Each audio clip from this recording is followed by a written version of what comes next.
So I'm gonna restart that entire rant again because flashed myself. I'm going to delete it off the stream. Fortunately, I don't think anybody was watching.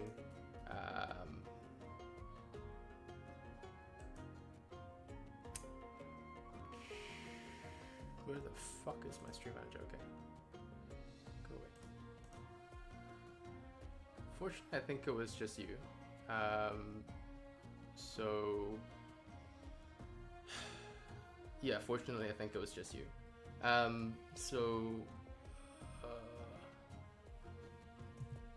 Dear Christ. All right, so I'm gonna have to restart my introduction again, I guess, because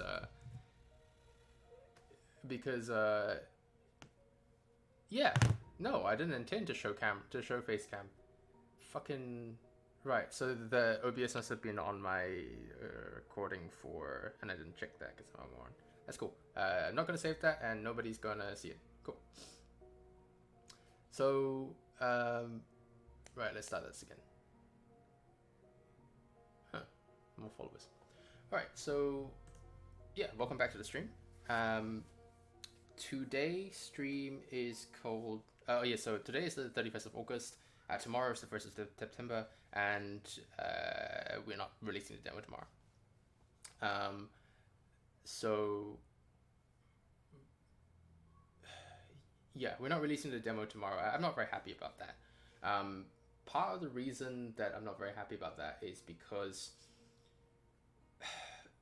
we're not doing anything to actually promote sales or marketing because we don't have a Steam page. Reason we don't have a Steam page is because we don't have a trailer, and we don't have a trailer because team lead wants to do it himself, and he's currently working on fixing the game, overhauling the game some more. I don't like that because I'm streaming also partially because it's somewhat related to marketing. I think it's cool for devlogs, it's cool for shit like that.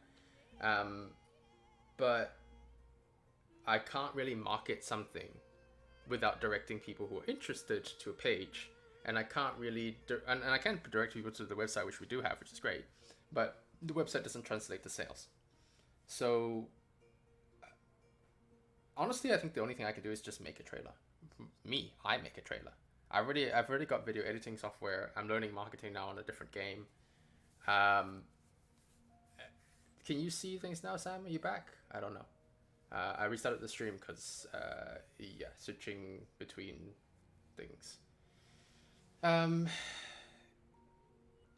so today's stream is called Need for Speed because there's two reasons actually. First of all is that I've got a really long list of stuff to do.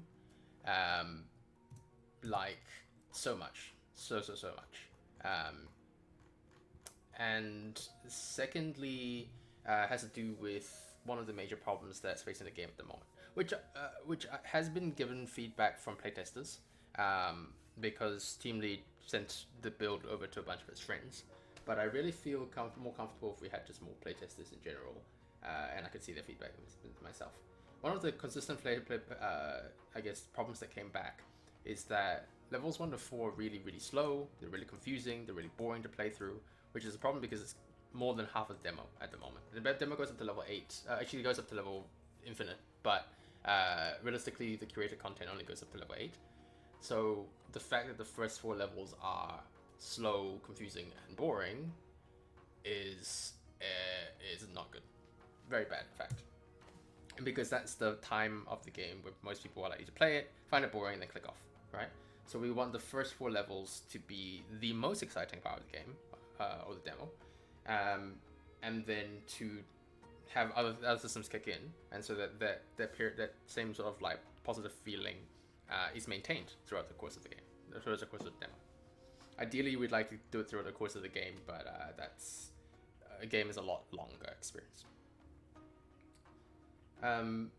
So one of the main issues with the feeling of it is that story encounters play really slowly, while the combat is fast, intense, and exciting. I mean, this is stuff I'm saying, right? I really want a playtester to actually go through it and give me their feedback on how the combat feels and what the story feels like. But basically, it leads to periods, like really short periods of being excited and anxious, and then being boring at other times. There's also like that timer cooldown, which builds anticipation, but also, yeah. So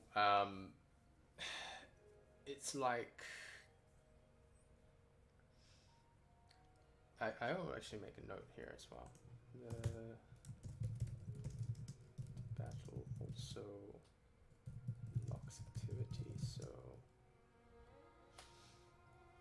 enforces lock. And the other issue is that, so if I've got two modes, one which is really slow and boring comparatively, and one which is really fast and intense, and it's short and uncommon, then you're kind of constantly switching back and forth. And because there's a contrast as well, the intense thing, the band that fucking bot, but anyway, the intense area feels more intense because everything else around it is slow and chill.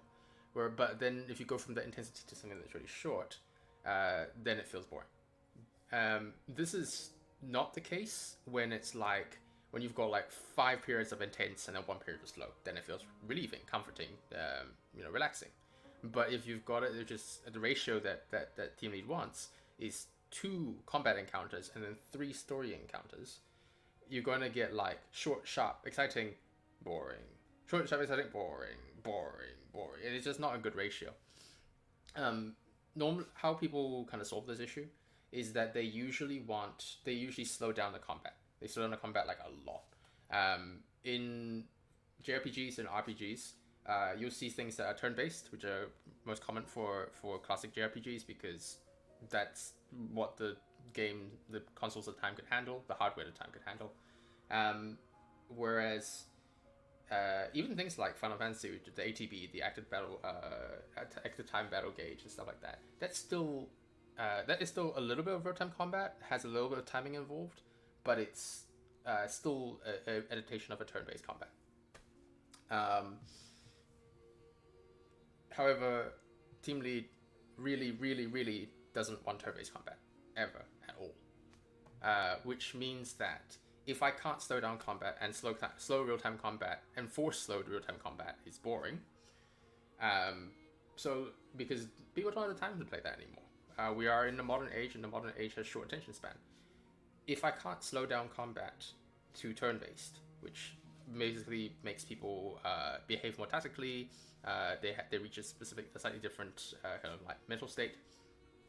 They have different expectations for it, and especially because we have limited tactical options. So our combat system is dedicated to be real-time, dedicated to be to involve casting times, and has 7 options total. You can change them, but there's 7 options total. So if you're used to playing JRPGs or RPGs that have lots of skill bar, like you're talking like 10 skills for a so like thinking of Path of Exile. Path of Exile has 15 skills available. There's a Diablo clone, so it doesn't really sorry, not clone, Diablo inspired action RPG. JRPGs have normally skill lists that are like 20 entries long. I'm thinking of like Kingdom Hearts, I guess, which is the closest to action RPG real-time thing. But even Kingdom Hearts is like 12 because it's got different menus, right? So there's a lot of things that a JRPG or an RPG can do if they have more tactical options. We don't. We have 7, and we are locked to 7. Maybe 9 at most, but we're locked to 7. We're locked to like a number that's below 10. So I can't have turn-based combat. I can't have slow. Well, I don't want slow real-time combat, especially when we have limited tactical options. It just becomes boring at that point. Which means that the only alternative for me that I can see is to speed up the. So basically I can't slow down the combat to match the story. So the only alternative I can see is to speed up the story to match the combat. Way I'm doing that is that there's 2 ways. I am sort of like designing this on the stream. and I will be sort of talking this through with Justice before we implement it in the game. And because it's a relatively big change to how we both design the game, well, not design, develop the game, playtest it, and market it, it's probably a good time for us to not, do this. Justice has said that he's going to just like randomly launch the demo sometime in mid-September. I don't like that. I want this page to be up at least now or something similar.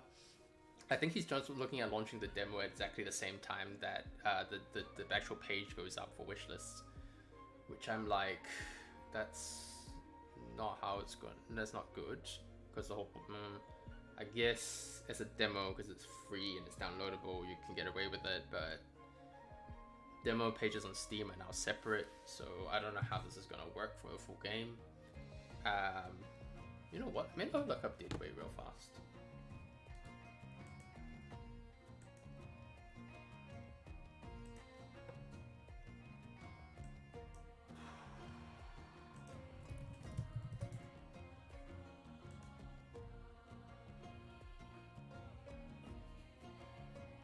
So, okay, they released 26. Oh, this year, right? Freaking felt like it is 2023.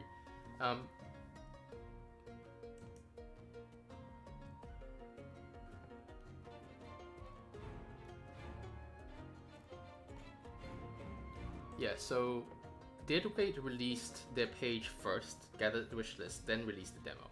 I really, like how they did their, that order, but we just don't have a page. Anyway, got off on a tangent. Back into it. So the solution to the feeling, this feeling where you're going, fast, slow, fast, slow, fast, slow, is to speed. My solution, one of the solutions I can think of, is to speed up the story encounters. It means that basically, for simple story encounters, I'm going to set a timer, which means that players have a certain amount of time to choose an option. If they don't choose an option, fight. So this is a way to ease certain simple story encounters. Fuck me. This is a way to change specific story encounters from feeling slow to being a little bit faster, and sort of, I guess, shifts the emotion pacing so that the waiting, even though the waiting is still 3 story encounters to 2 combat encounters, emotionally speaking, we're still looking at something like 3 combat encounters to 2 story encounters. It's just that one of that 3 ratio is actually formatting wise a story encounter. I think it's interesting, and I think that will really help.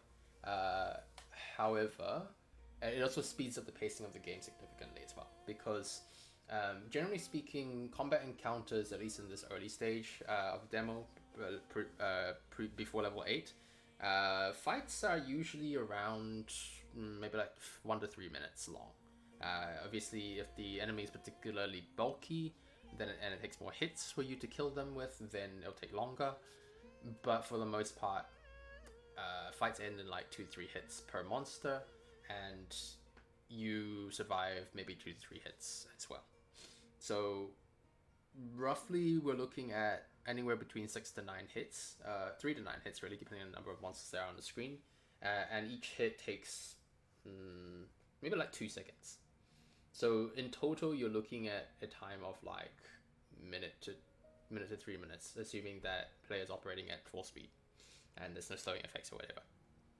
That means that like 5 encounters or 5 combat encounters will take 15 to 20 minutes. Team Lead wants, one of the solutions that Team Lead wants, I'm going to actually add that here.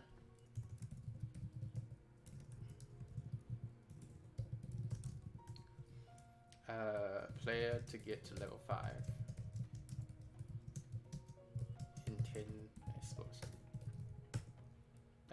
Given that combat is sort of an average of around 3 minutes, I'll need to check the actual timing for this. but same level encounters. One of the things I need to do is balance EXP.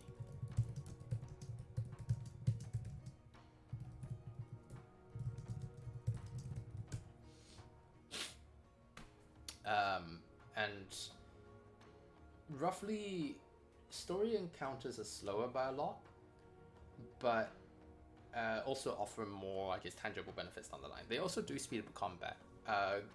Gameplay wise, a lot of things focus around the combat. Stats all have combat applications, and not all combat stats have story applications. I've been working on designing a TTRPG paid work, and one of the things that I guess got a little bit more focus on was like what's the core gameplay loop and how is everything focused on it. We have a 2-system gameplay loop, which is story and combat. So I'm talking about Asteria here. We have a 2-system gameplay loop, which is story and combat. However, everything kind of leans back into combat. What Team Lead wants is for them both to be of equal importance. So one of the things that we need to do is to make combat stats help the story more. And so, solution 2 is to actually make some story encounters the equivalent to combat encounters using the same combat system, or at least that's what I'm thinking. So, in order to do that, we can do one of two things. First thing is to segregate the system. So we actually have a layout which is effectively the same as the combat system, has the same skill bars, uses the same targeting systems, has the same like casting times, things like that. But also, but is able to be switched in and out of indirect combat, which means that there's a new interface for talking to people. So reason why I'm doing this is that Team Lead asked me, this is the problem that you have, these are the problems that we have, what would be fun for you? And for me, I'd like to have social combat. I'd like to dialogue trees in like RPG games are cool. They are taking visual novel, I guess like tropes, agencies, gameplay patterns, and applying them into RPGs. They are what's it called? But they're very limited. For anybody who talks for a living, goes out and persuades people, markets, negotiates, creates deals, whatever.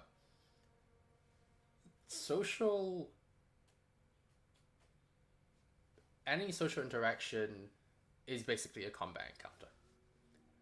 You need to have the stats for it. You need to make the right moves at the right times. You need to have a certain amount of offense and defense. So, but in games, it's very rare to see that kind of social combat as a main system. I find social combat fun in games, right?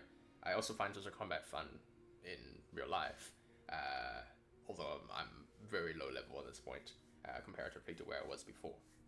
Atrophy, yay!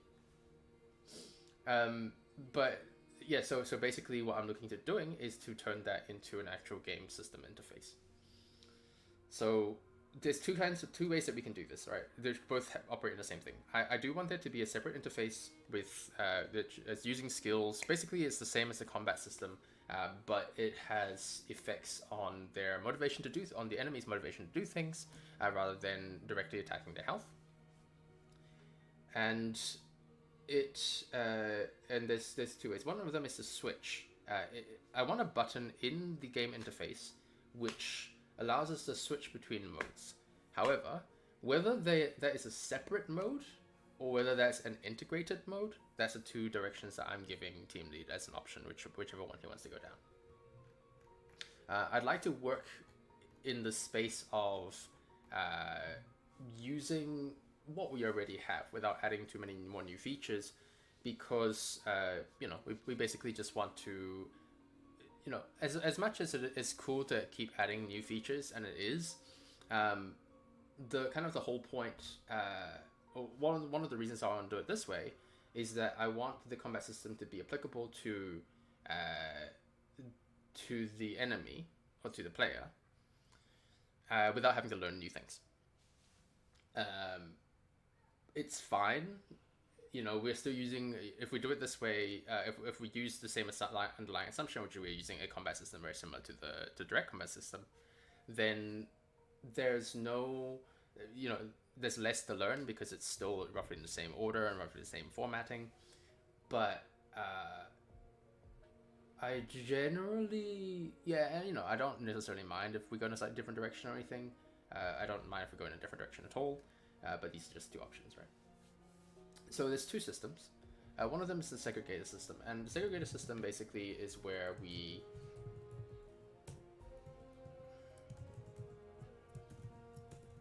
come on.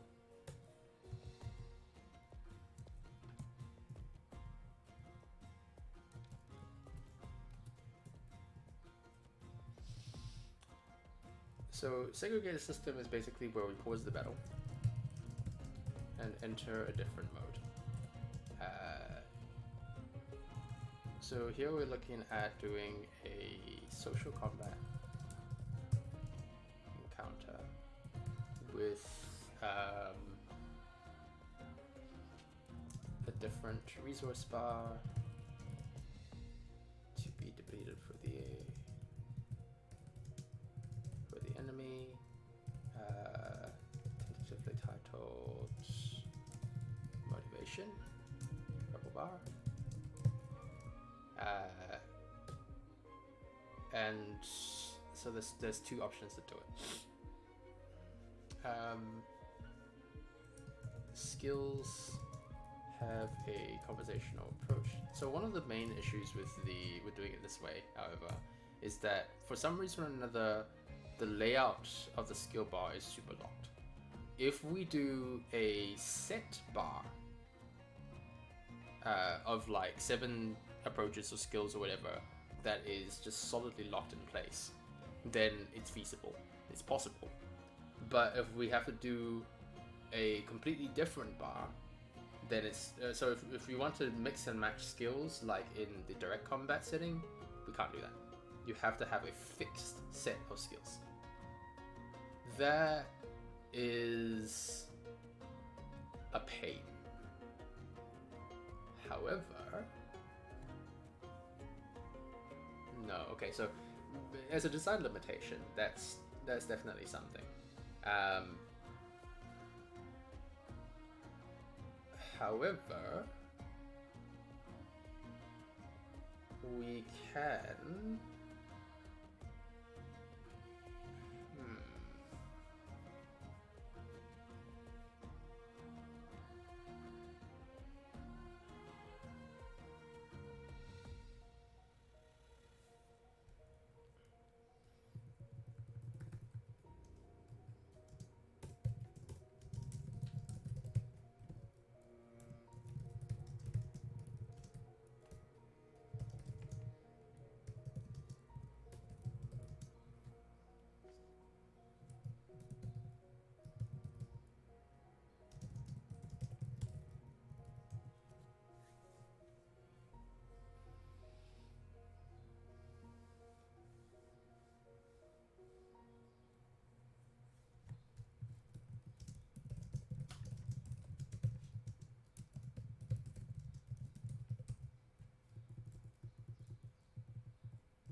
pause the battle and enter a different mode. Enemies will have dialogue bubbles with responses if you have a direct hit.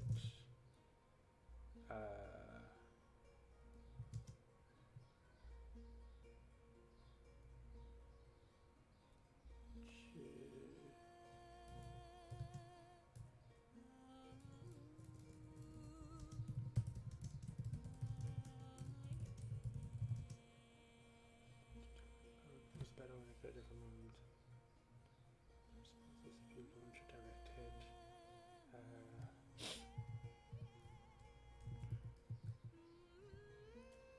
bubbles with dollar bubbles with.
on thinking about it, a lot of the benefits of the integrated system can be pretty easily worked into the segregated system.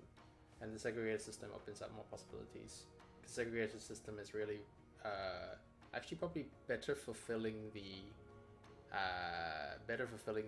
goal of what I'm looking to do, which is to make the story encounters feel more like combat encounters. Whereas the integrated system actually boosts the combat encounter more. So the focus is more on combat encounters even more. The other thing I'm interested in when it comes to, I guess, doing this kind of stuff is to do with.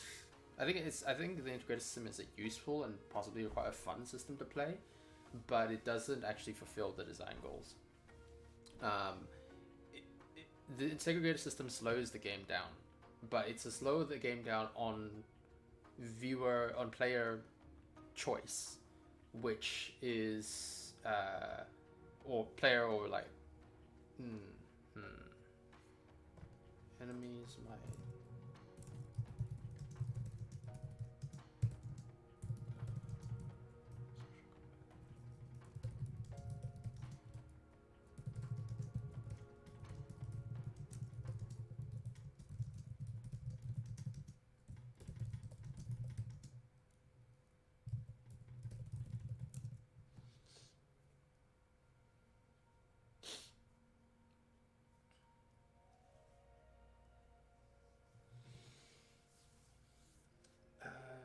Skill slots on this.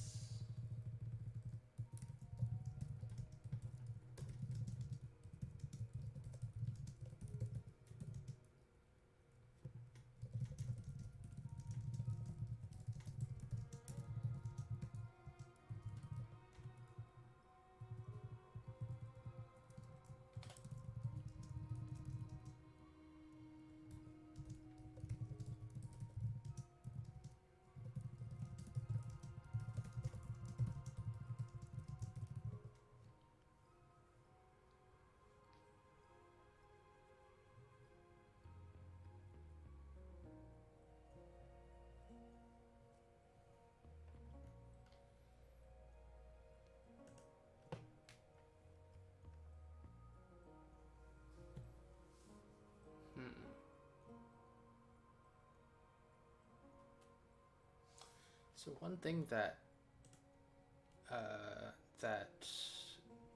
Team Lead wanted is the hatred friend system.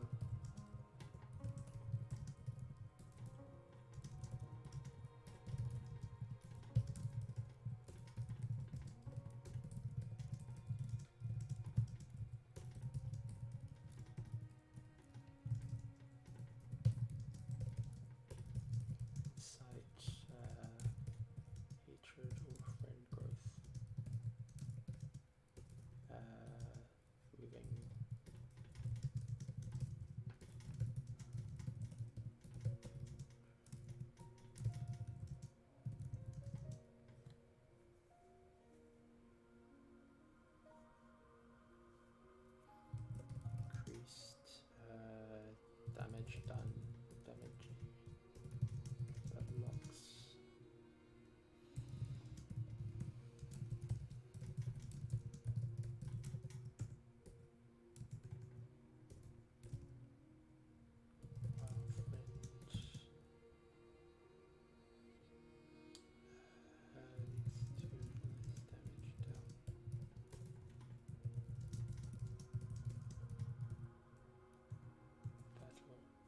Tactically, this is really useful for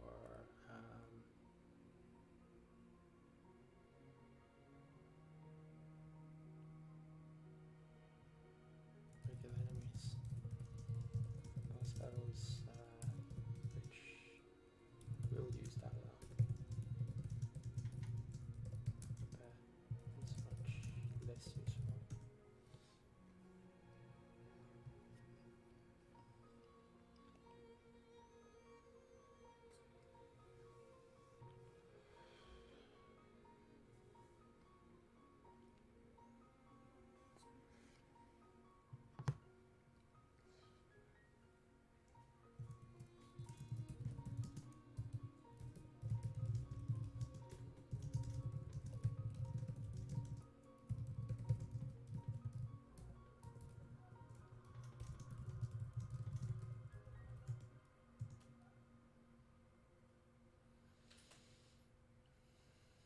Thing is that I can definitely see that being useful even in boss battles because I can just design around it.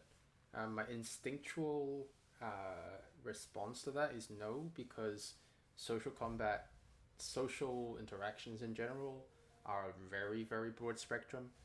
So you can do a lot of things with a less uh, binary bar, but I can see it going either way really. I mean, ultimately it's where he goes, but this is still his passion project, which I have to keep reminding myself because I have a tendency to take over, and also I love this game a lot and want to work on it.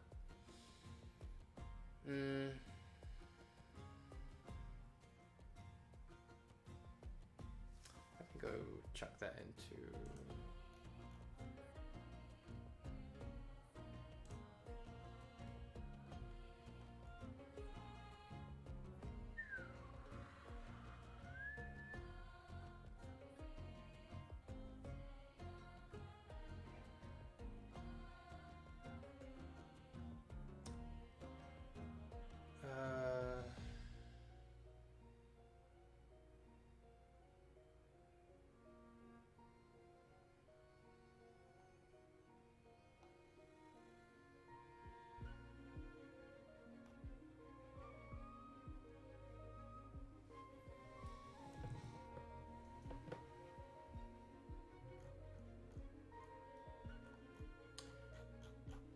So the thing is that he's got a slightly different thing in mind, where where his dialogue mode is a story encounter that has that in the skin of a,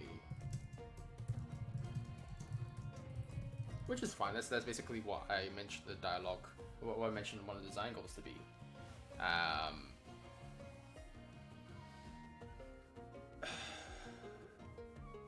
But he wants to pause it even further. So like it's a decision that you make. So it's basically a series of Quicktime events on top of each other.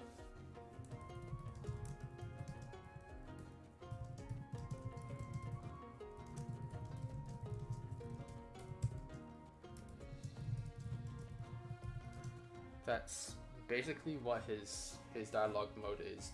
That's not what I want. What I want is something that's effectively a combat encounter, just with story related skills. His does solve the issue of what dialogue, what are the responses that we have to say,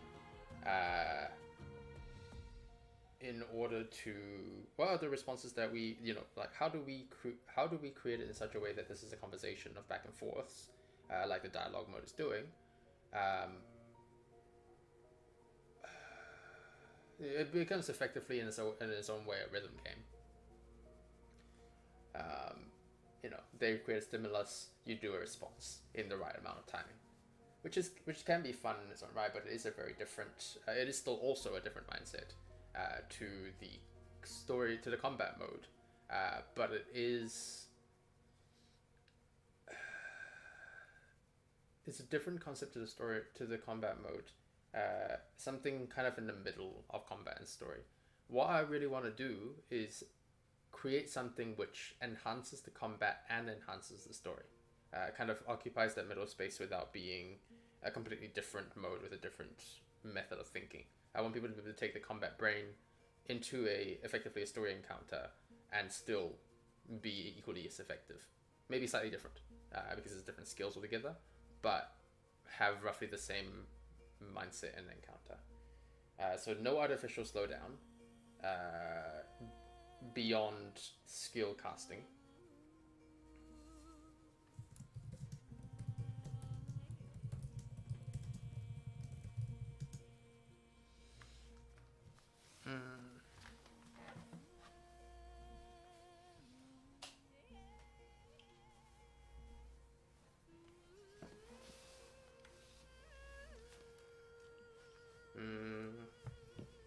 No.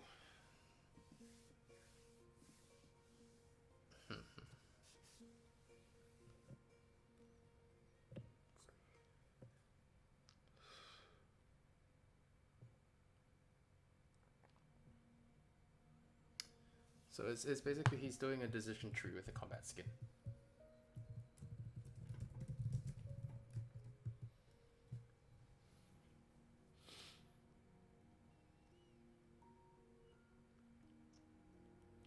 And it is quintessentially reactive, whereas what I want the player to be is proactive.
Okay, so I do like the binary bar. I do like the binary bar. I do state.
would like it so that persuasion is...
It's getting really complicated now, though.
Okay. Time to work on Unity while I wait for team lead to respond. I've got so many things to do. Holy cow. About 45 minutes to it. Cool. Let me do all the stuff that is.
Okay.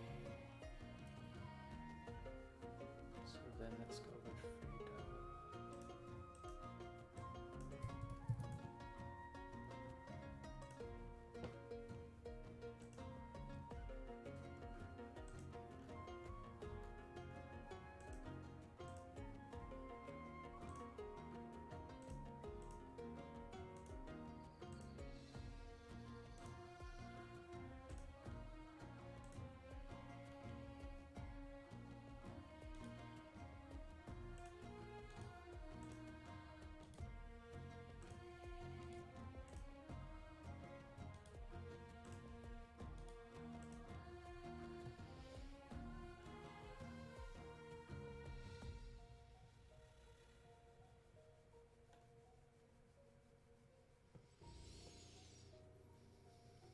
Is that it?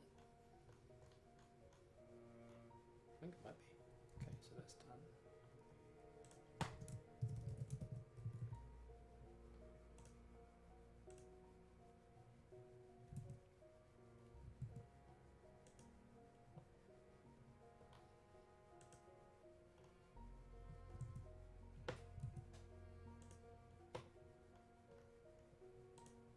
I did some of this, but not all of it. Okay.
31st of Avon.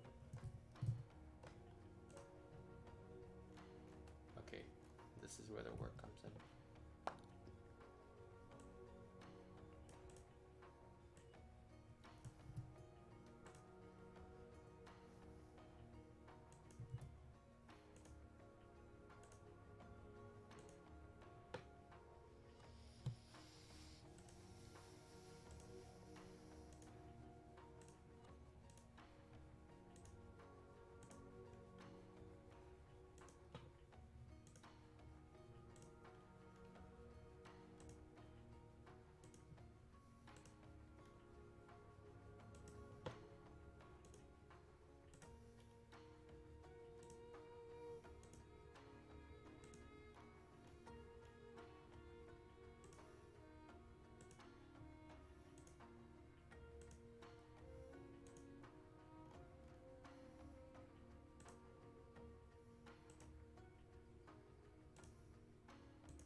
Especially harder because Avon is talkative as shit.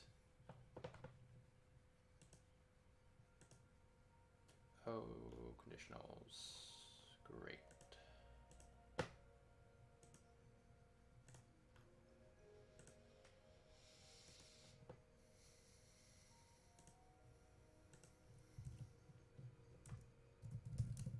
Fortunately, these aren't particularly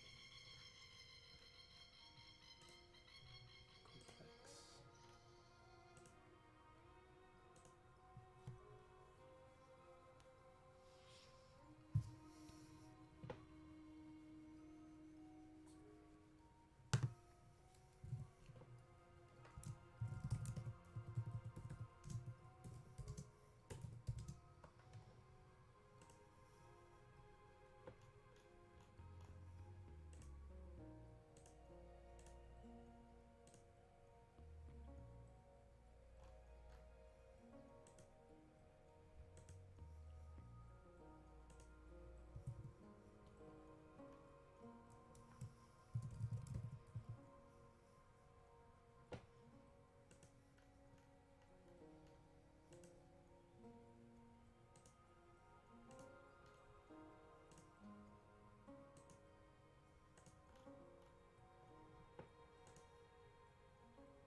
Let me go at this while I'm here.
probably want to add something to Freda's thing. Okay, so let's start with that.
Okay, this is a lot less work than I was expecting. Never mind. Even then, really not that bad.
Hey Sam, did you fall asleep?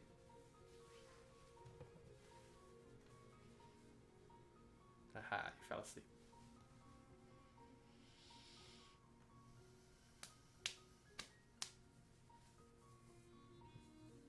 Okay, so what I need to do is make an Excel file for encounters at level 1 to 4.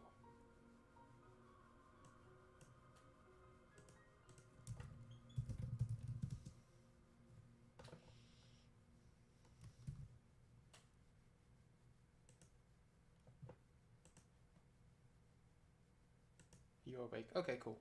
Oh, good. I'm glad you had a nap. Being well rested is important. I think there needs to be coffee grinds in there. Awesome. Okay, so looking at what's this one called? Encounters. Yeah,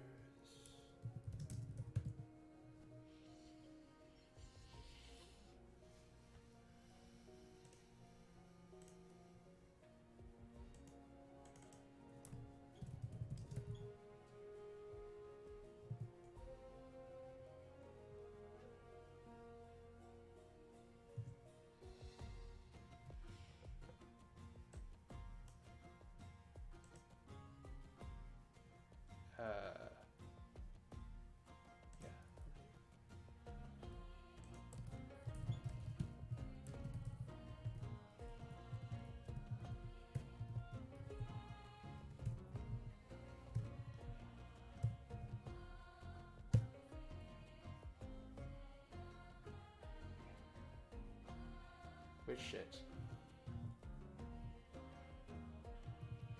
And what tone of voice was that?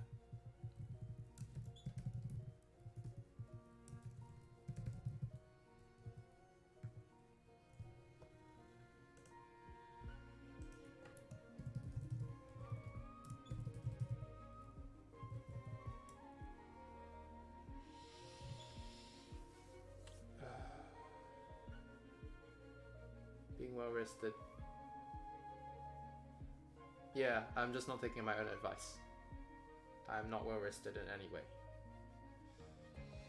Ooh, how do I want to lay this out?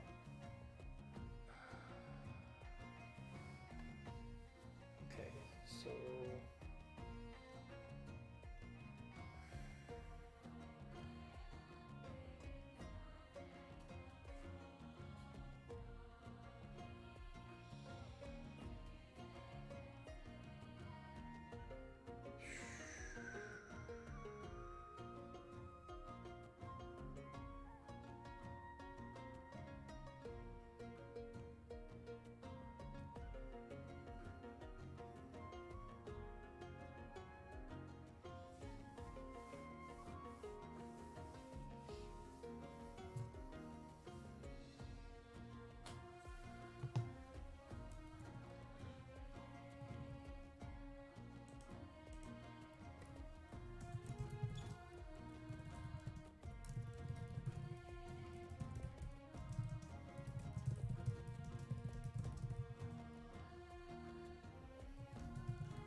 This is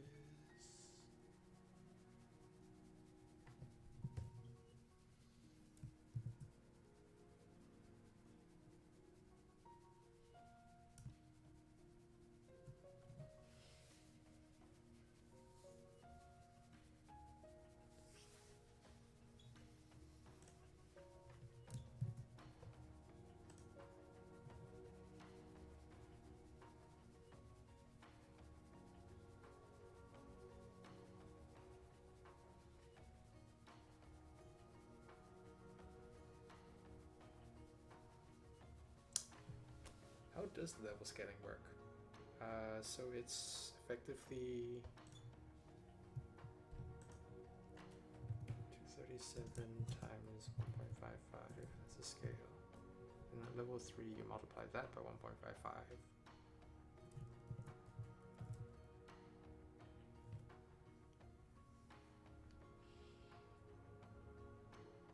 Okay, that's really easy then.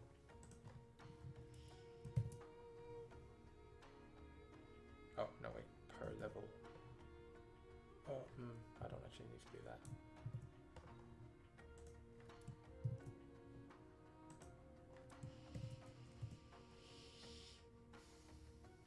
The next one is just that.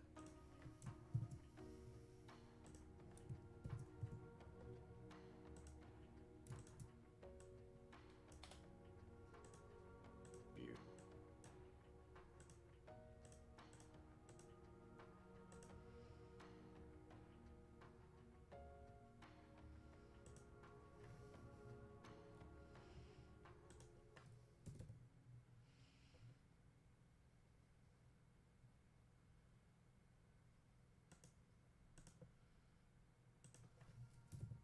I'm sure there's a faster way of doing it, but CBF, so I'm doing it now.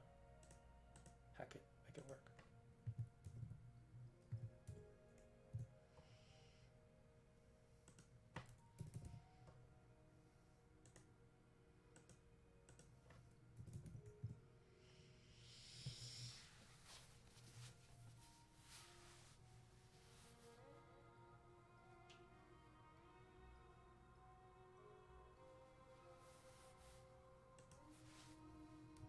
Does that break it if I move it?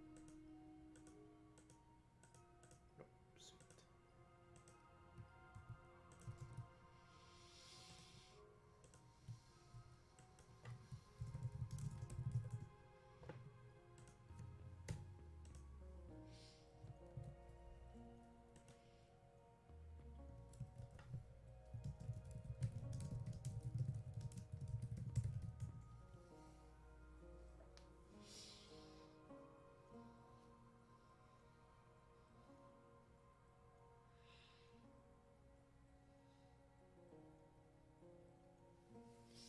Just out of interest, what is...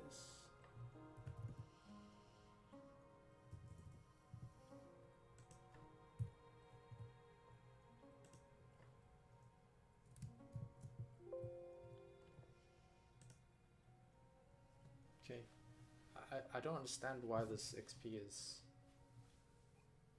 looks like this. There must have been some... Did Teamlead just put in a random number?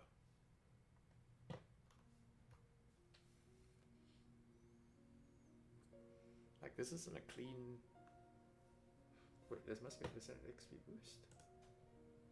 It might be.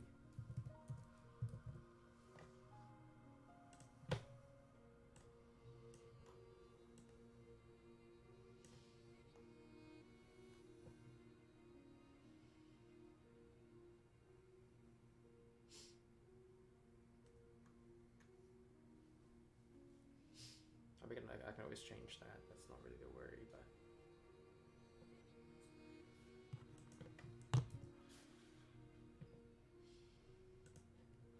do that.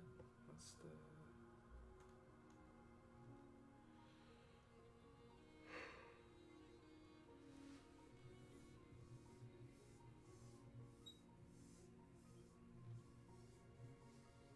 Drop on death.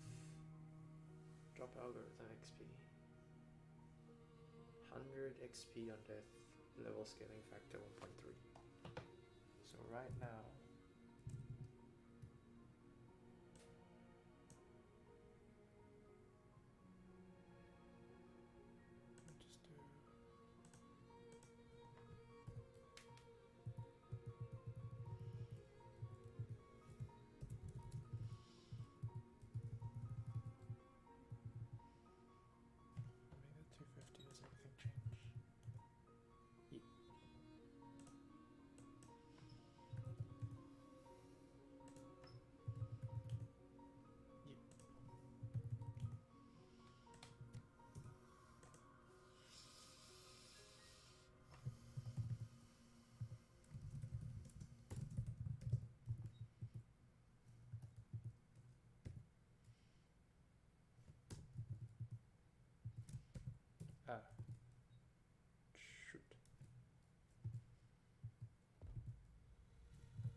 this is gonna work.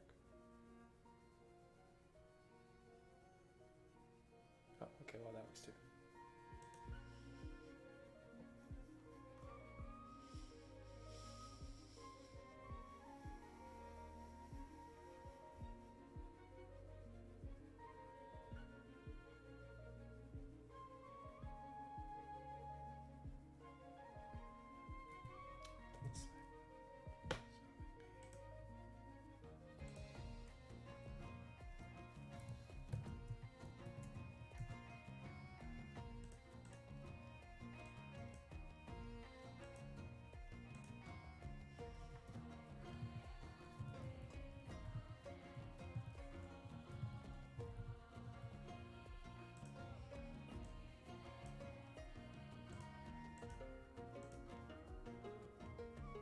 Awesome.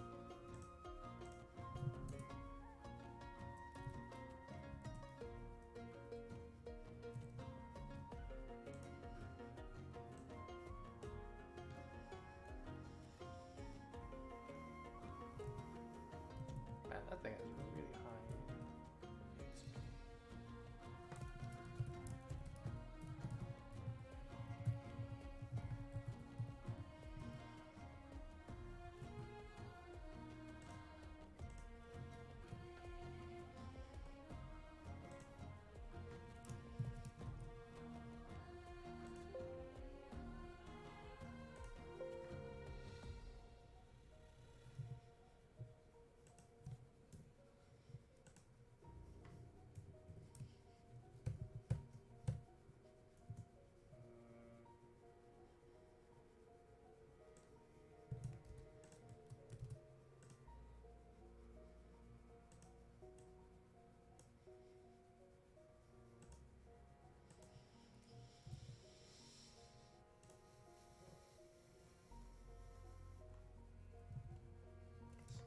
Default data is there currently.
That's... the scaling of that is really weird. That means that 2 boards will level you up to level 11. I don't like that. I really, really don't like that.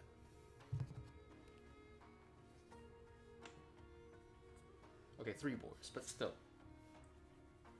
3 level 11 boards, level 10 boards, but still. That means that leveling is going to be really fast. That scaling doesn't work. Awesome.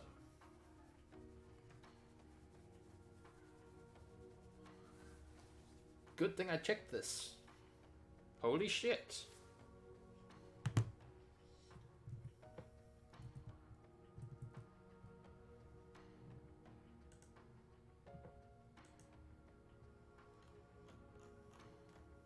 Let's finish the rest first. That one's not even in the game anymore. Try mosquito, standard as before.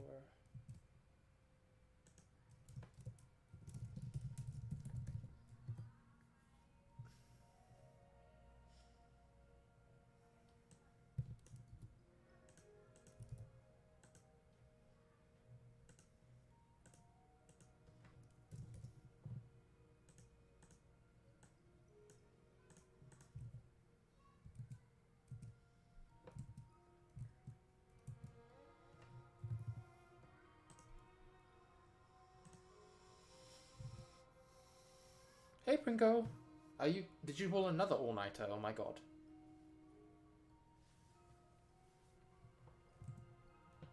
Welcome to League of Spreadsheets. Fuck, I've been playing League of Legends too long. Welcome to Spreadsheets. Oh, no, really? I mean, I guess you must have just woken up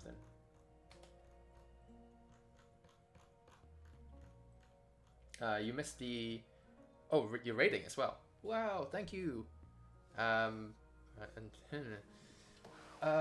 Yeah. So I'm doing spreadsheets again. One thing to, I guess, update you on, we're not releasing the demo tomorrow. Demo will go out some point during September, according to Team Lead. But, yeah, everything's been delayed. I don't like this. On the other hand, it's giving me time to fix everything, which is also great, because I've just discovered that leveling is really slow at the beginning and really, really fast at the end, which is the opposite of how we want to do things. So, yeah.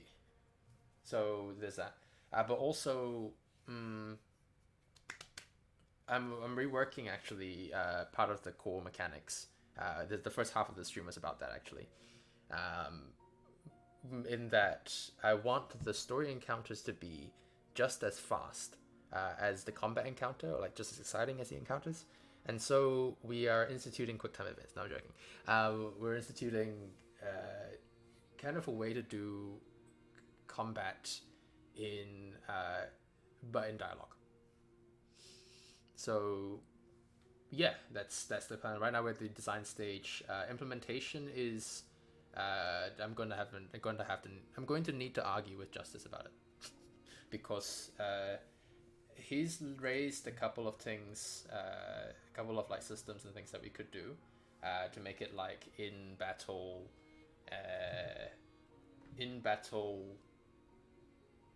QuickTime event effectively, and I'm going, no, please, let me have my fights, let me have my social fights.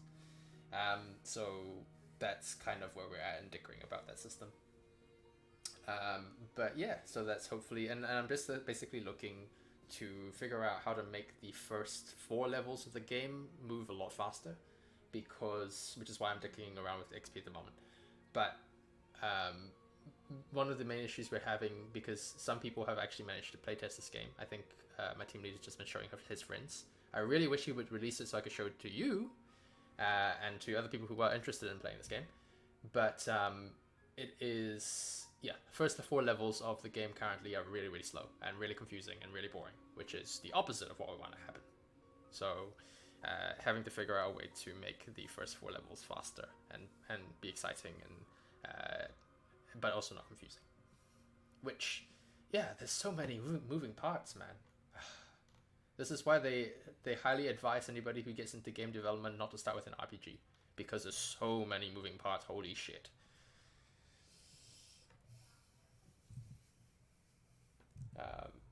and this is his passion project. This is my team lead's passion project, and he loves it. And it's an RPG with a lot of moving parts. So okay. Oh yeah, awesome. I hope you enjoy it. I actually got told about Wukong by one of my employees, I think probably at the beginning of this year, and he was really keen about it because he's mainland, and starting a new game just feel difficult. Yeah, it's difficult. Difficulty is not really the main concern here. It is a concern. It's a big concern, but it's not the main concern. The main concern is confusing and boring. Those are the two most negative things for a player of a new game, because especially if they're in combination. Yeah, because game difficulty will turn off casual players, but hardcore players will just get really keen and really into it. So they, being difficult is not necessarily a really bad problem. I mean, if you're targeting casual players, then yes, it's a bad problem, but it's not always a bad problem. But confusing and boring is always a bad problem. Boring especially is always a bad problem. So that's the main issue. Right now, the first 4 levels of Asteria are super dry. It's the content drought. There's very little in it. So I got sidetracked on doing XP. But, there's no map. You don't know where I am. Don't know where I'm going. Don't know why I'm going there. Yeah, absolutely. Oh, is that Wukong as well? I think that's basically Elden Ring, though, right? I mean, that they're basing Wukong is basically Dark Souls, but Chinese mythology. I haven't played Wukong. I'm not going to play Wukong. I don't play Dark Souls games for a reason.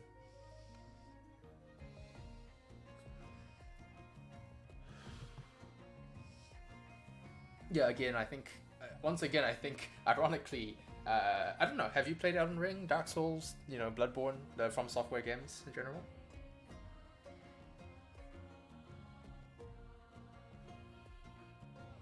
Because that's all the stuff that you're mentioning is basically a From Software trademark. Like that's, you played a bit of Elden Ring, okay.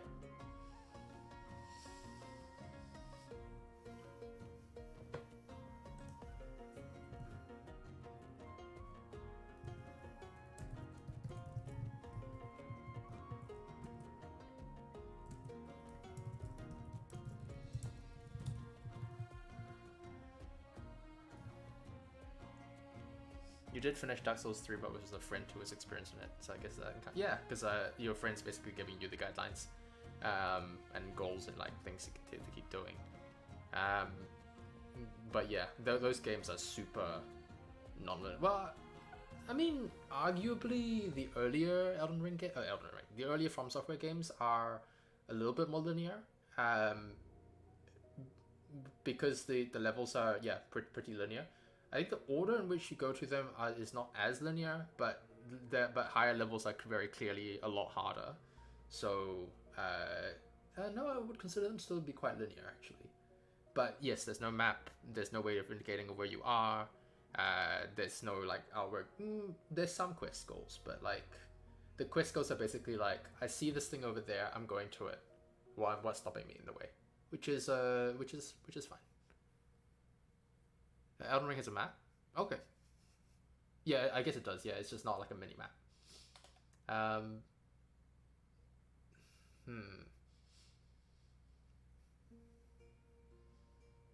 Yeah, that's totally fair. Next one's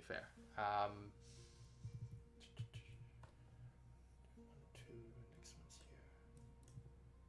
I should probably put the lesser green slime earlier so that I don't need to flick back and forth when I'm doing this, but yeah.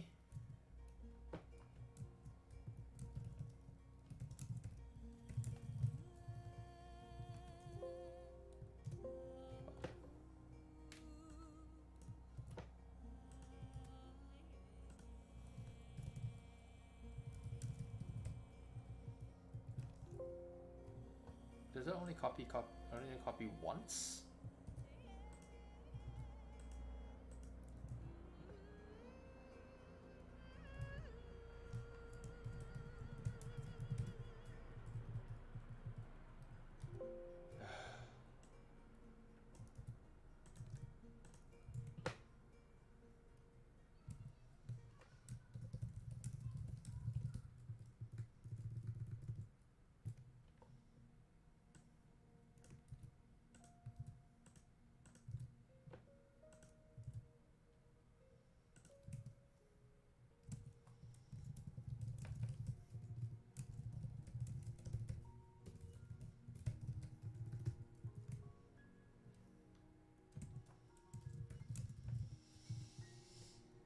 should probably also add fire element on actually, because even though it's not technically in the game anymore, it's still available for a specific encounter later, and I do have the stats for it, so I might as well.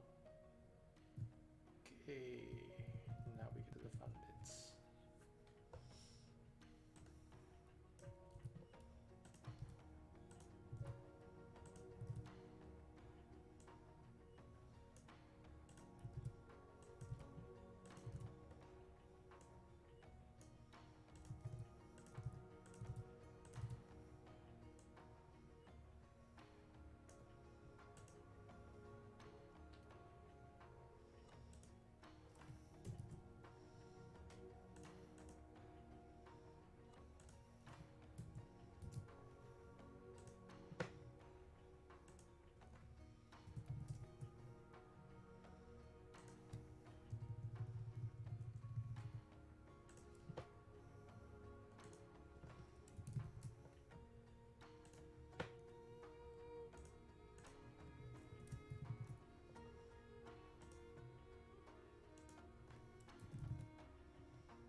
But yeah, so today is mostly spreadsheeting, and I probably will need to write a new encounter, or at least amend a couple of encounters, because I just got a lot of things to do today, like so many things.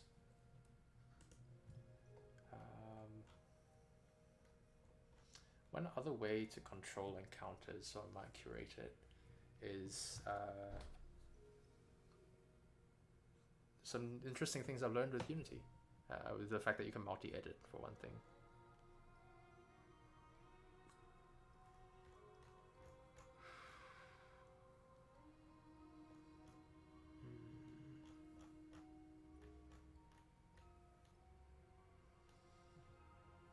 That is a design problem.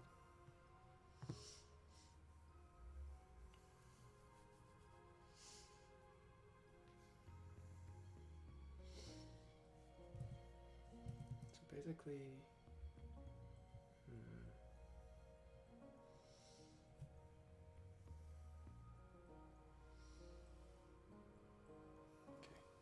what I'm gonna do is go to encounters,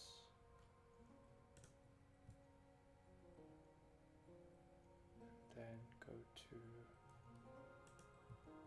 the above.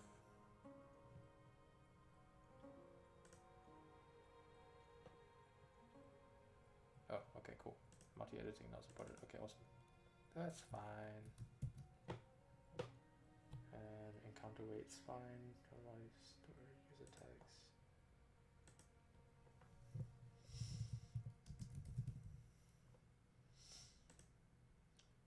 Yeah, I agree. I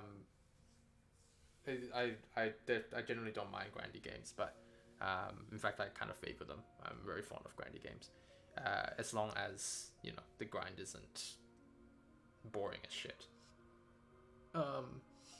If I have to turn my brain off, I mean, arguably for grinding games, you want to be able to turn your brain off at slightly, but I don't want it to be a game that you would prefer to have like an auto clicker on, or a macro effectively, which we are doing a little bit of, because so one of the reasons for the delay in the demo is two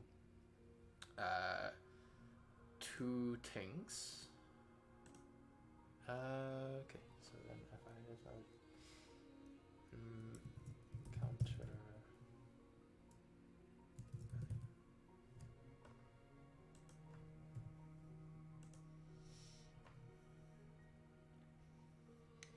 Have I played Digimon World 2 or 3? Maybe. think like a really long time ago I played a Digimon game, but I can't remember which one it is. Let me go have a look actually. I might remember.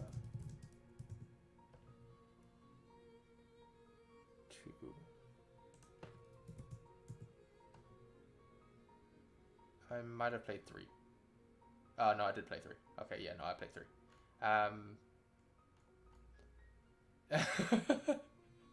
These games are so grindy, and basically like I'm molded in grind.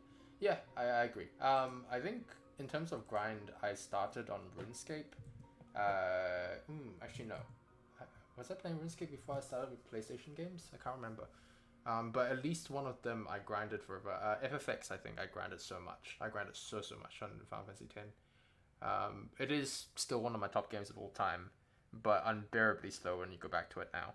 I can still play it. My PS2 is still functioning, but it's so slow. Yeah, it's really slow. I think if anything, I'm really fond of grindy games in general, just because of that experience. And I actually play a lot of incremental games. I currently have 3 incremental games open on my computer, which I'm not switching to, but I have them open. Incremental games they basically require auto clickers, and they are all about the grind. It's all about time spent, but it's a very different, I guess, experience. So I don't necessarily mind the grind. But yes, boring. It's not so great, especially nowadays. I think,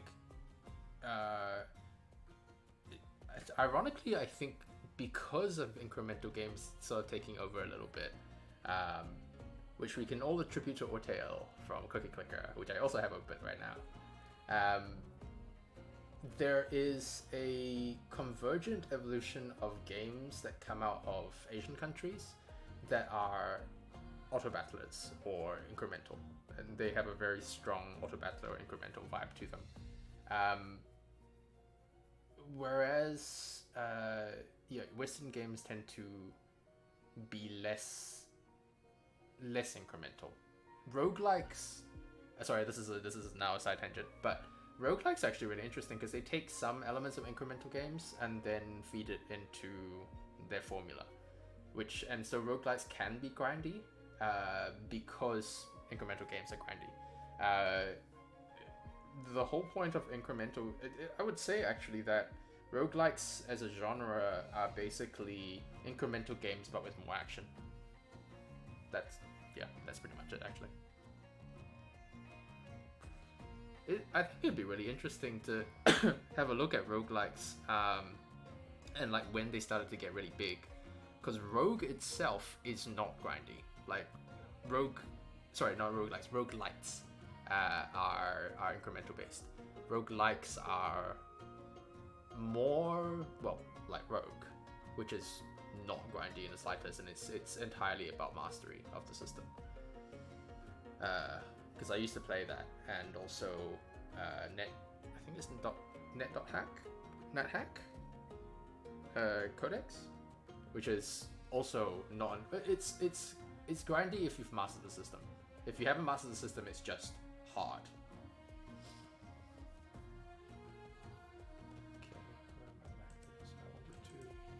So one thing I'm doing here is basically every time you have an encounter,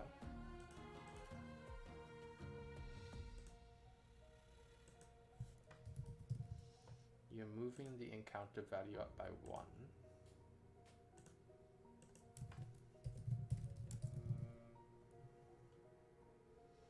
Which will then allow me to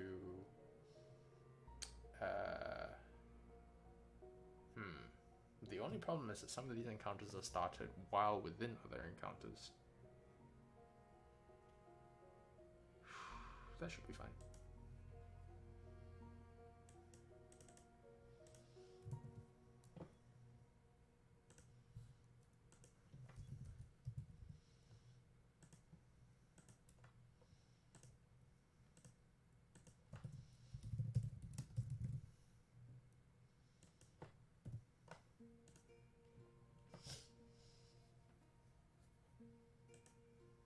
Okay, where am I up? Does this already have that? It does.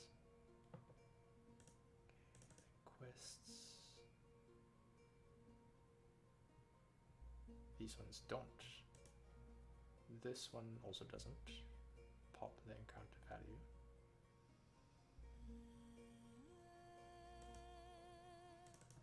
Tutorials.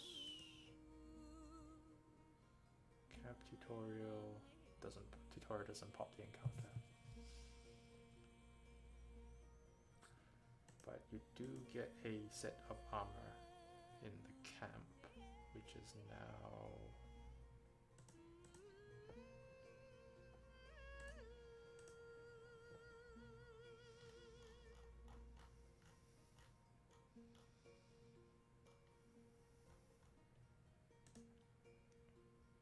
oh, this is the original. Okay, this one doesn't matter. Does it? Wait, is this the original one? Yeah, this is the original one. Okay, never mind then.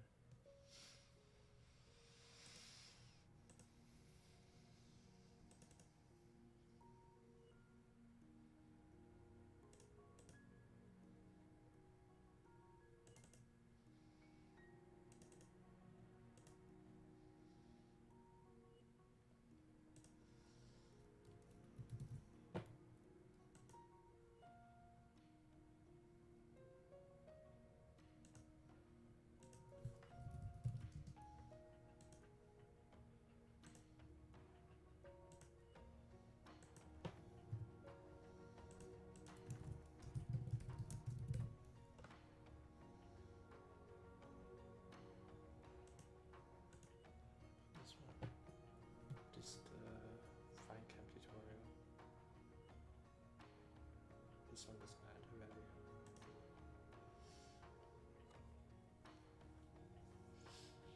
Basically, this allows me to have certain encounters always pop after like 3 random encounters. So that allows me to just be a little bit more curated about what I'm doing with relation to the game experience.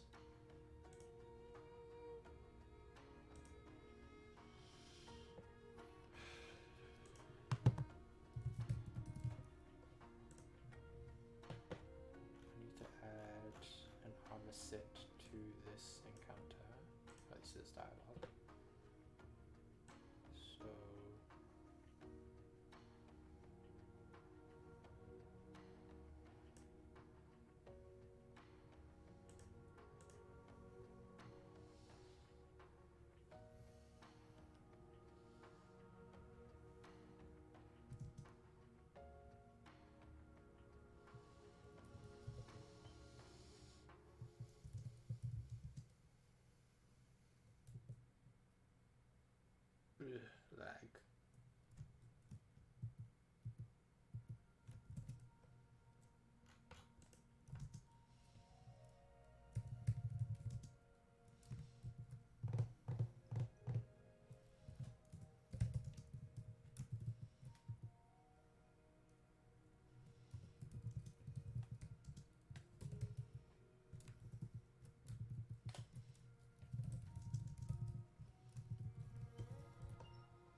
chest plate, so it would be helmet.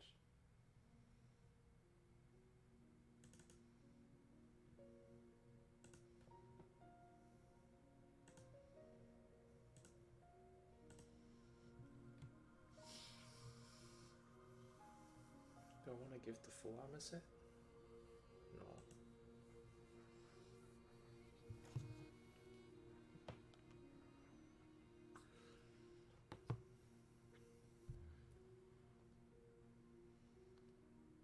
Oh well, just as responded.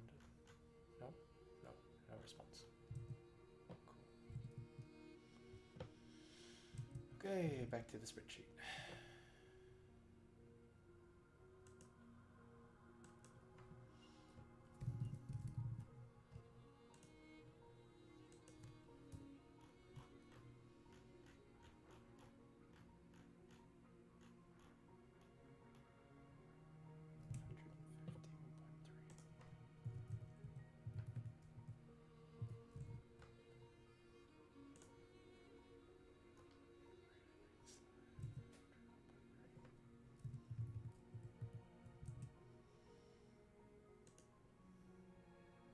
Oops.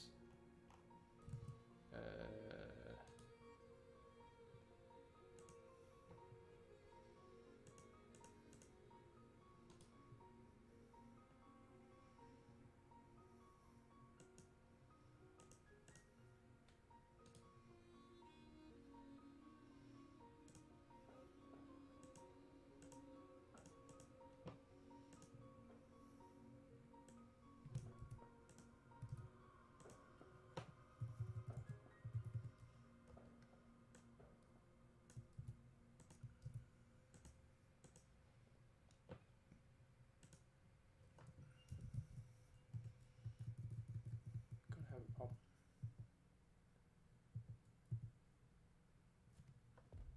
Yes, I'm gonna have a problem.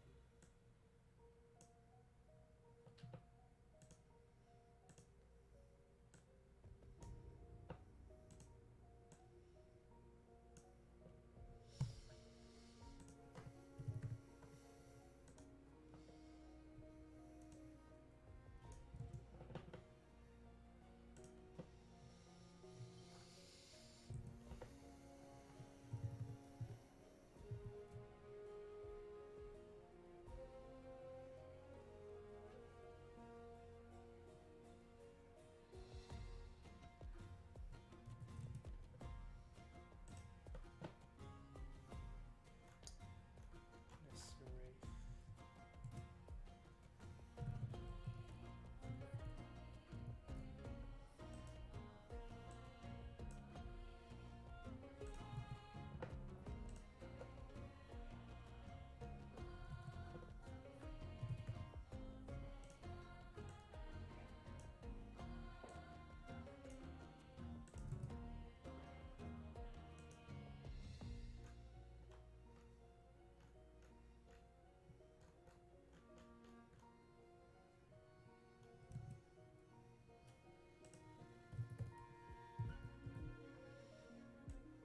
Definitely this needs to be a higher base. The higher base, lower scaling, or higher base. Okay, so what I'll do is I'll probably need to move this sheet into combat field. Maybe, maybe not. Skeleton archer. 150.3.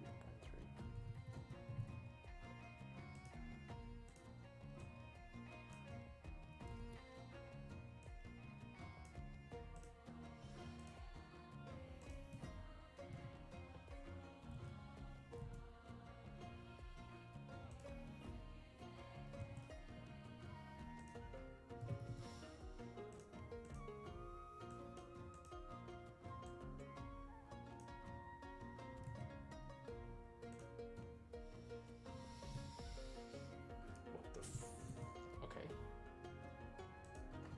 Why did I set the XP so high? I do not remember. BB.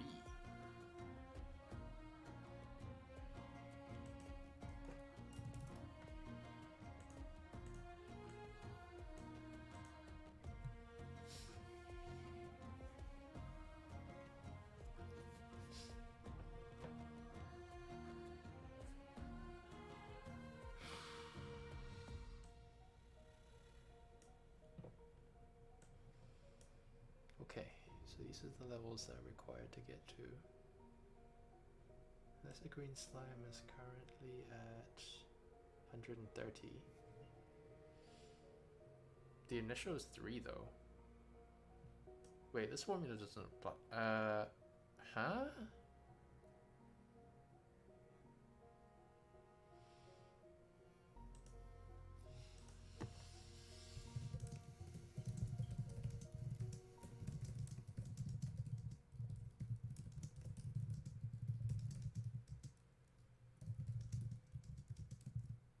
So it's like 2 lesser green slimes.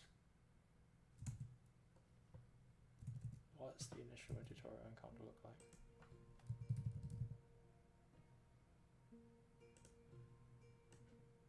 It is 3.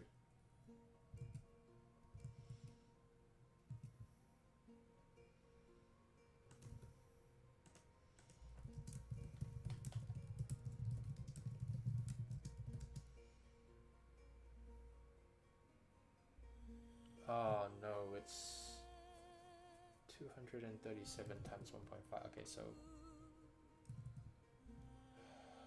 it actually starts here. 1.3. That should still be doing it though.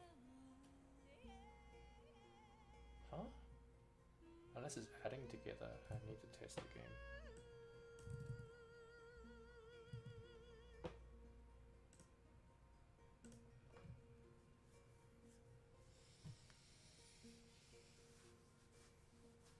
What's the actual stat difference? What's the actual XP requirement to get to level 2?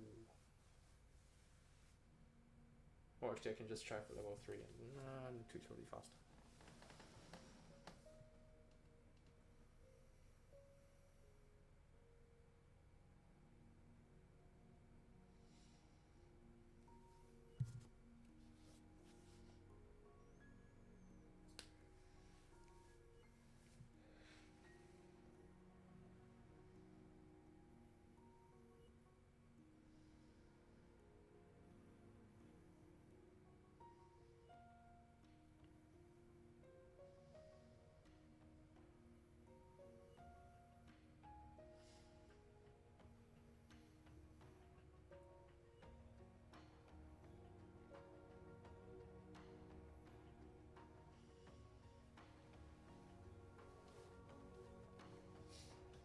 So what I need to check is basically what's the EXP required for level 2.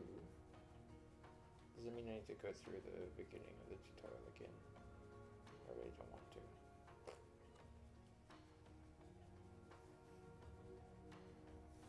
Right, in the meantime, what else do I need to do? Yeah.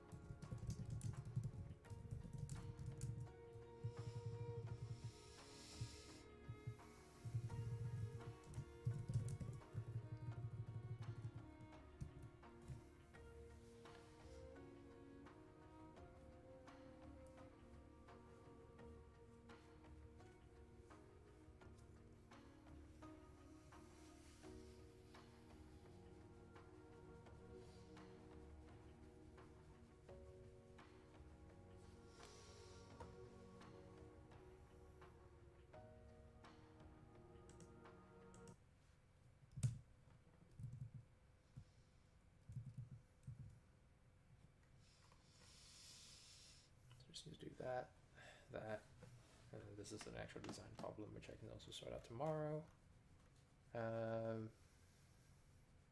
That's done actually.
flags every single time. Okay.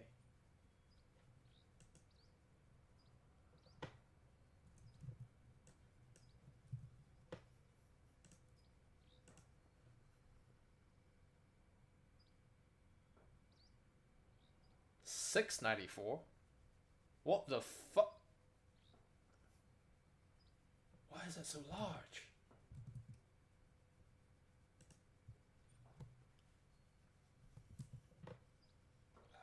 Okay. $6.94. That's it.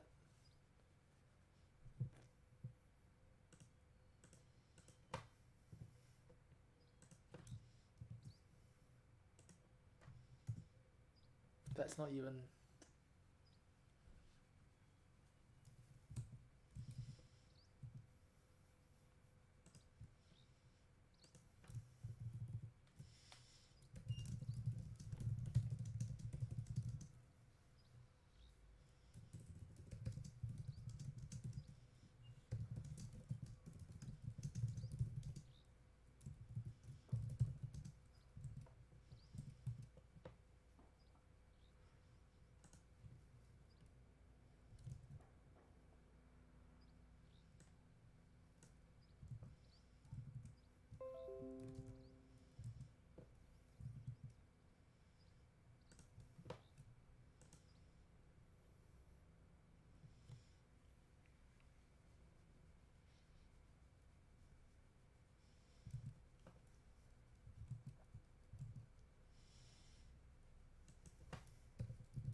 Okay, so right now I know that this table is not accurate because 694 is not anywhere near this list. I could try to figure it out, but there's clearly a complicated formula there, so I'll wait until Justice responds, which will probably be tomorrow. In the meantime, I can have a look at the encounters and see what's actually available on the list for now. I might swap the X and Y axis here so that I'm seeing things in a row rather than in a, but then that'll stretch across the page. Try this way now. So we have opening, camp tutorial, combat tutorial, and combat tutorial should kick us over to level 2. On level 2 we have story, dialogue, should we say forced dialogue, and combat.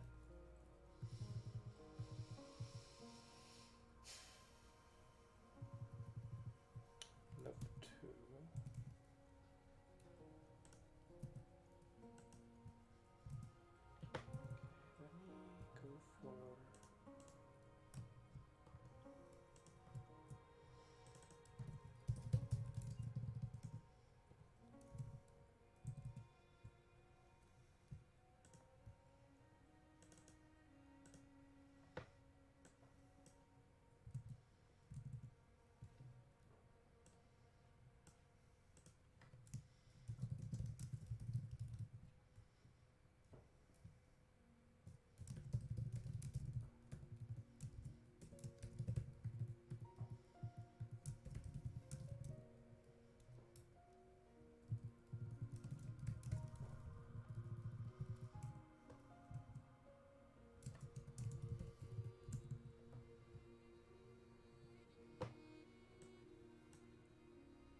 That really should open up a lot more at 3 then.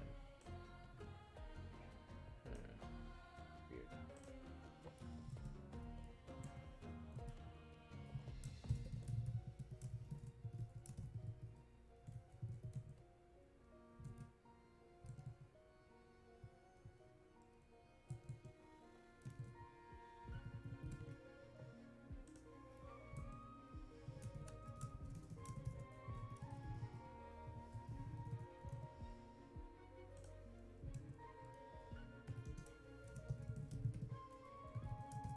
That definitely needs to be shifted up, I think. 3 PSM.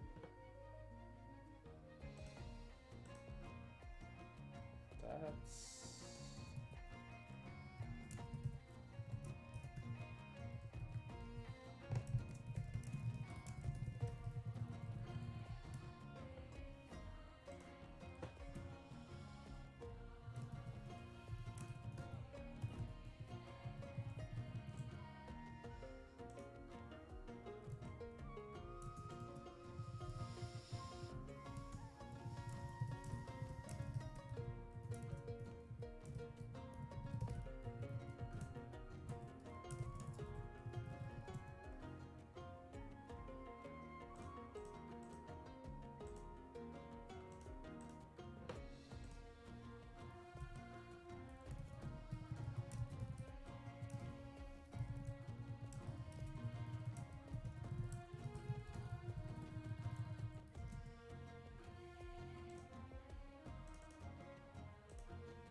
no, I consider this to be dialogue because it's slow. Whoops.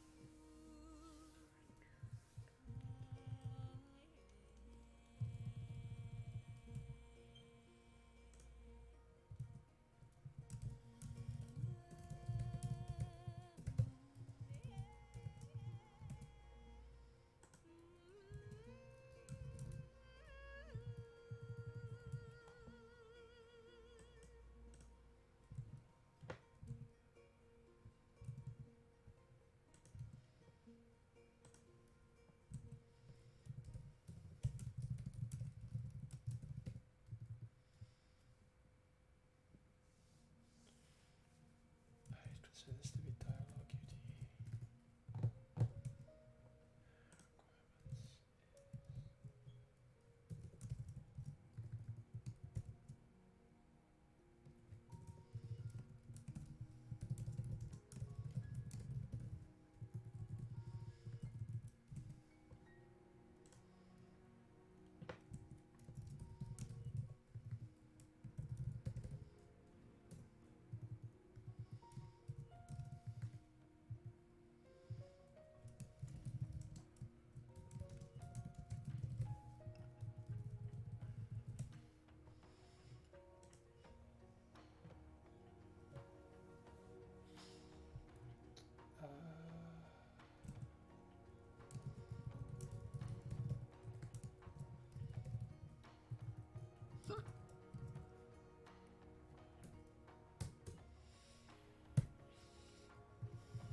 Should I put encounter weights in?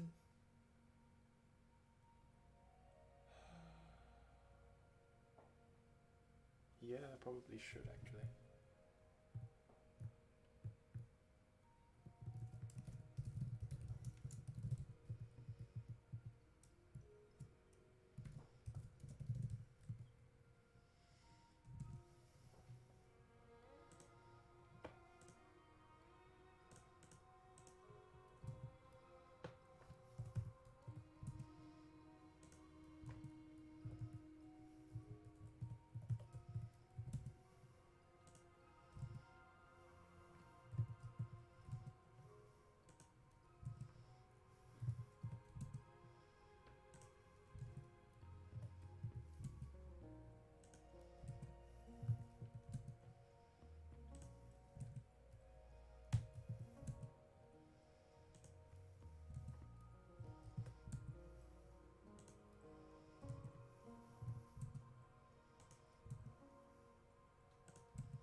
It's not applicable because it's the only thing in that area.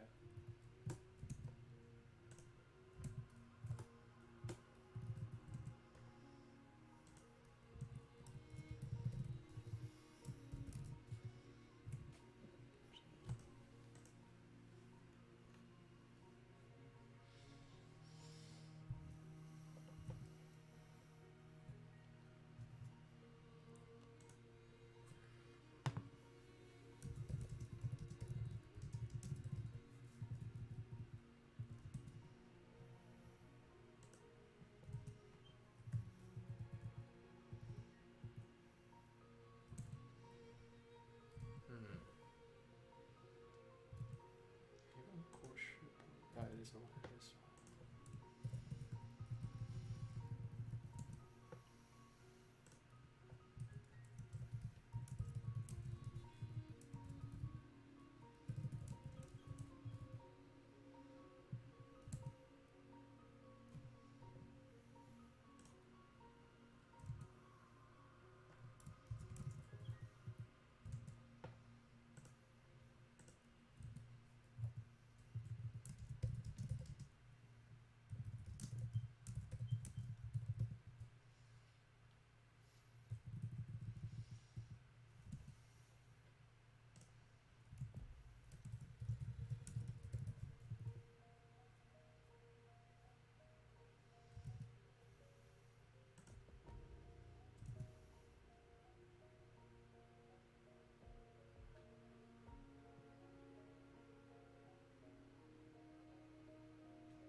Why have I been doing NA twice? What the no, this is encounter weight. This is leveling, right? Okay.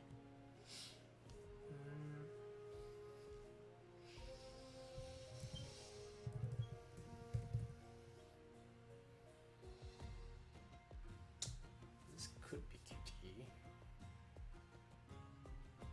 No, I'd say it's dialogue. So level requirement is 2. Encounter weight 80.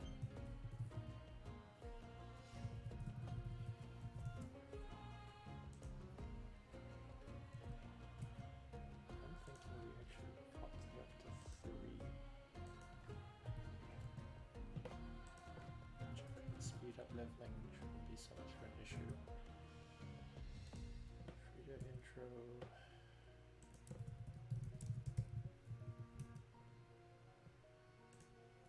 That is a one-time encounter.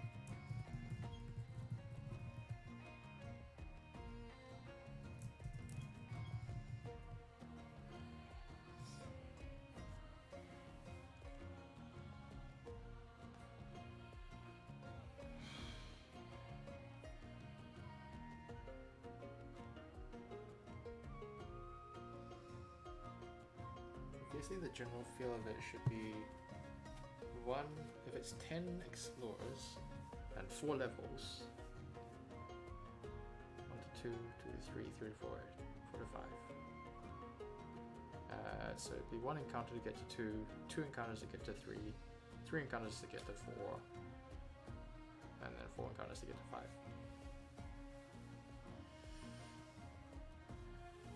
Man. Math.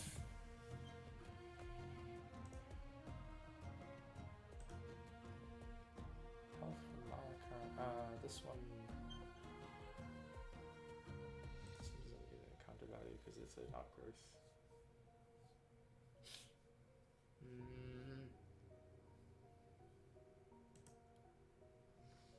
Stat requirements, none, but has the monarch. Say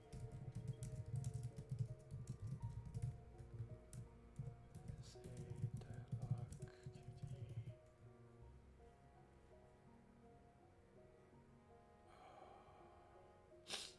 Let's call that just a dialogue actually.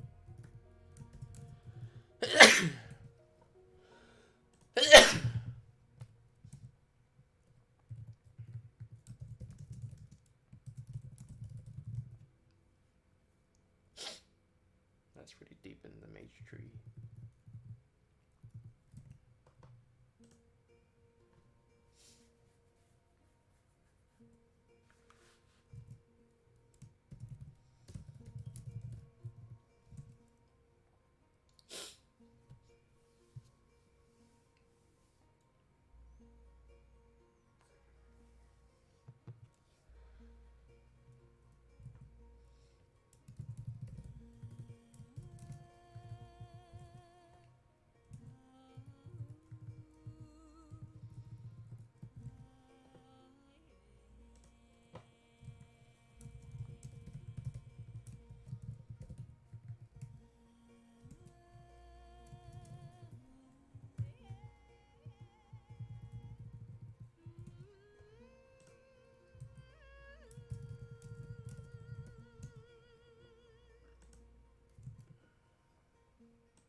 We have a really deep encounter pool actually, it's just for some reason.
There's a lot of...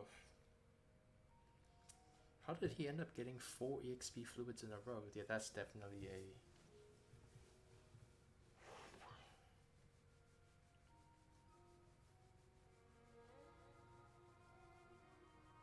I mean, I got a lot of repeats as well. Oh, it's the encounter weight slide. It's definitely the encounter weight. The encounter weight's doing bad things to us. Okay.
Okay.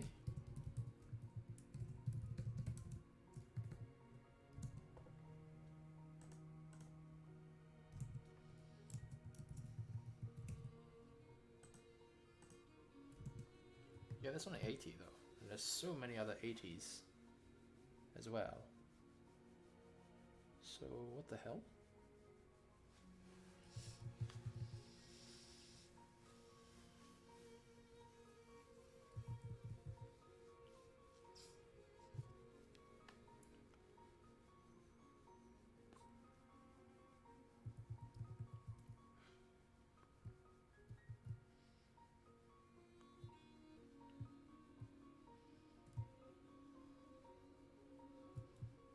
That is a lot of...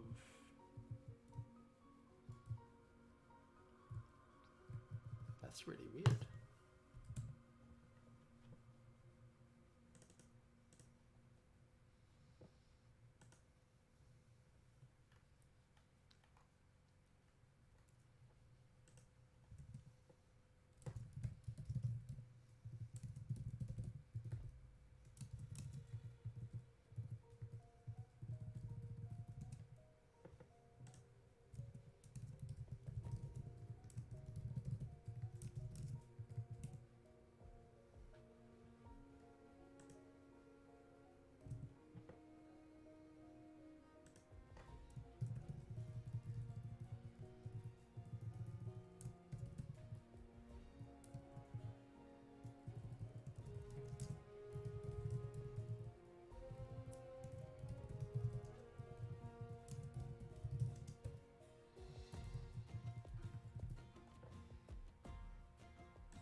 Okay.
Okay.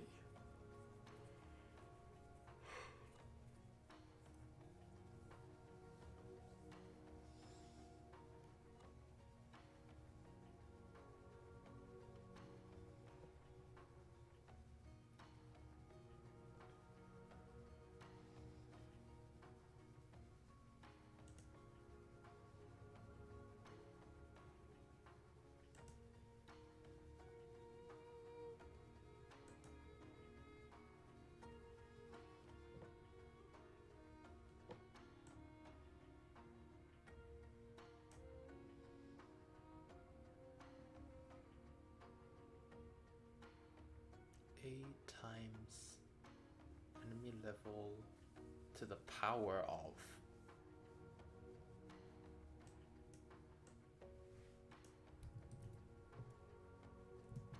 Okay.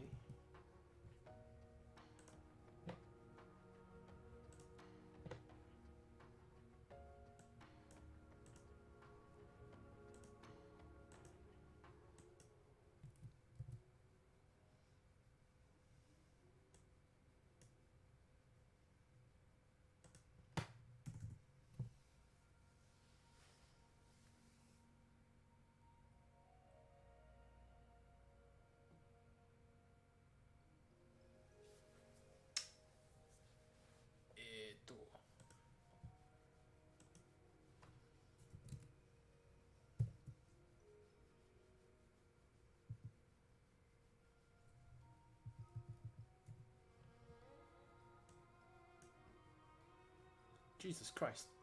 That can't be right. I must have implemented A multiplied by base EXP multiplied by R to the power of X. Enemy level.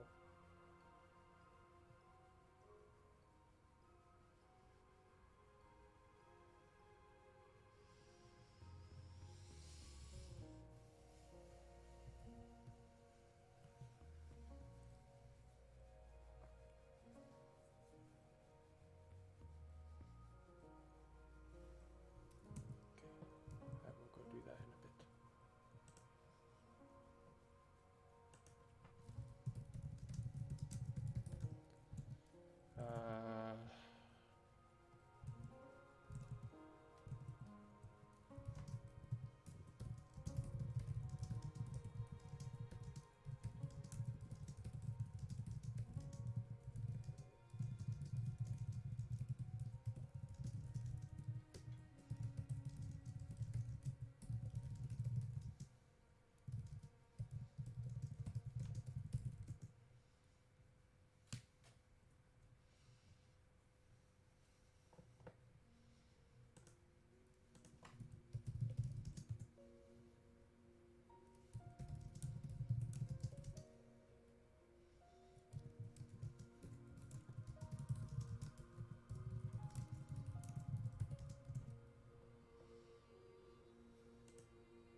do believe that's everything for the moment. I need to figure out what's going on with the XP level, but I also need to do something before the shops close. So when the one shop I need to go to closes in like 45 minutes, so I gotta go there. But yeah, I'll need to put this into my calculations so I can start matching from that point. A 1 plus R, 1 plus level.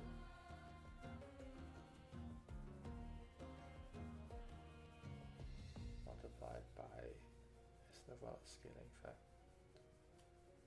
So it's A, so base EXP 237 multiplied by 1 plus R, 1 plus level, 1 plus existing level.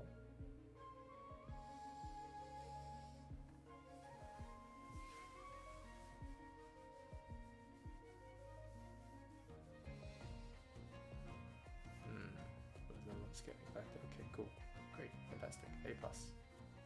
I'll need to figure this out. Anyway, that's that. Thank you for joining me on the stream today. And I will be streaming tomorrow around the same sort of time as when I started today. And yeah, hopefully I will see you guys back on it. If you're not following me, please remember to follow.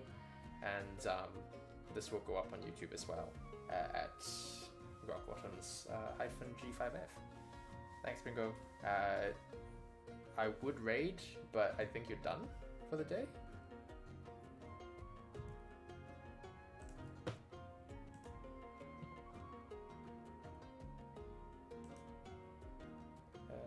Just gonna quickly check to see if...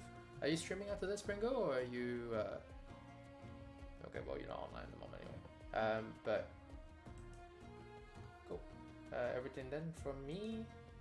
C'est la vie. And... Bye-bye.